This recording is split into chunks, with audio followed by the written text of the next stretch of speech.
జిల్లా కాంగ్రెస్ అధ్యక్షుల శిక్షణ తరగతులు జరగనున్నాయి. హరిత రిసార్ట్స్ లో మధ్యాహ్నం తరగతులను సీఎం రేవంత్ రెడ్డి ప్రారంభిస్తారు. మరిన్ని వివరాలు మా ప్రతినిధి చారి అందిస్తారు.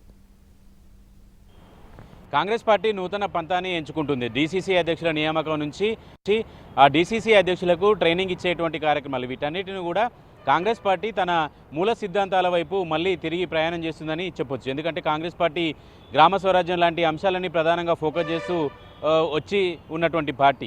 ఈ నేపథ్యంలోనే డీసీసీ అధ్యక్షులకి ఏఐసీసీ ఇచ్చినటువంటి ఆదేశాల మేరకు డీసీసీ అధ్యక్షులకు శిక్షణా తరగతులు నిర్వహిస్తుంది. ఇవాళ నుంచి ప్రారంభమయ్యేటువంటి శిక్షణా తరగతులు మార్చి 2వ తేదీ వరకు కూడా కొనసాగుతాయి. ఈ శిక్షణా తరగతులు వికారాబాద్ జిల్లా అనంతగిరిలో ఉన్నటువంటి హరిత రిసార్ట్లో ఈ శిక్షణా తరగతులు కొనసాగుతున్నాయి. మొత్తం 76 మంది డీసీసీ అధ్యక్షులకి ఈ శిక్షణా తరగతులు నిర్వహించాలని పార్టీ నిర్ణయించింది. తెలంగాణలో ఉన్నటువంటి డీసీసీ అధ్యక్షులతో పాటు ఏపీకి సంబంధించినటువంటి డీసీసీ అధ్యక్షులు కూడా ఈ శిక్షణా శిబిరానికి హాజరు కాబోతున్నారు. కాంగ్రెస్ పార్టీకి సంబంధించినటువంటి ముఖ్యమైనటువంటి నాయకులు, 2 రాష్ట్రాలకు సంబంధించినటువంటి ముఖ్య నాయకులంతా కూడా ఈ సమావేశానికి హాజరు కాబోతున్నారు. ఏఐసీసీ ట్రైనింగ్కి సంబంధించినటువంటి విభాగం అంతా కూడా ఈ శిక్షణా తరగతులకు హాజరవుతుంది.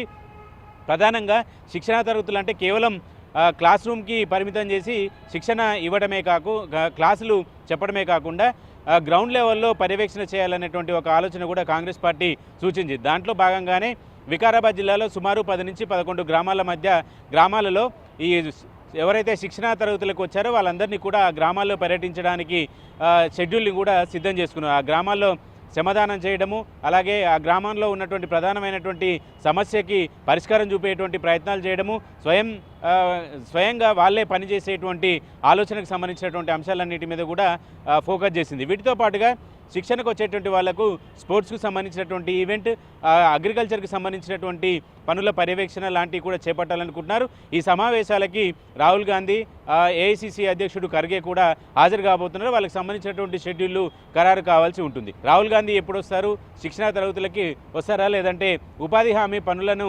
పర్యవేక్షించేందుకు, ఆ పనులను స్వయంగా చేసేందుకు కూడా ప్రణాళిక సిద్ధం చేస్తున్నారు. కాబట్టి వీటన్నిటిని కూడా 1-2 రోజుల్లో క్లారిటీ వచ్చేటువంటి అవకాశం అయితే కనబడుతుంది. ఇవాళ శిక్షణా తరగతులు ప్రారంభం కాబోతున్నాయి. కాంగ్రెస్ పార్టీ నూతన పంతాన్ని ఎంచుకుంటుంది. డీసీసీ అధ్యక్షులని